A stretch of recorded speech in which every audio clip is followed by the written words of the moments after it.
ఇది నా favourite food అండి. ఇది నాకైతే చాలా ఇష్టము.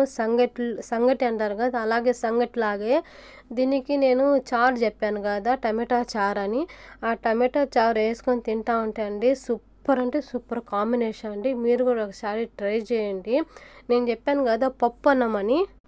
అంటే బియ్యము, పప్పు కడిగి పొయ్యి మీద పెట్టేసి దాన్ని కొంచెం గట్టిగా ఉడకబెట్టేసాండి. దాన్ని పప్పన్నం అంటారు. ఎందుకంటే ఇప్పుడు నాకు గొంతు కొంచెం బాగలేదు కాబట్టి అయినా అంతకుముందు నాకు చాలా ఇష్టము. నేను చాలా సార్లు అదే చేసుకొని తింటాను. ఇప్పుడైతే అది టమాటా చారుకి, ఇది పప్పన్నంకి అబ్బా! ఆ నెయ్యికి నాకైతే అబ్బా! ఏం తినాలబ్బా! నా నోరు బాగలేదే! నేనేం చేయాలనుకుంటున్నాను. నాకైతే ఈ ఐడియా వచ్చేసింది.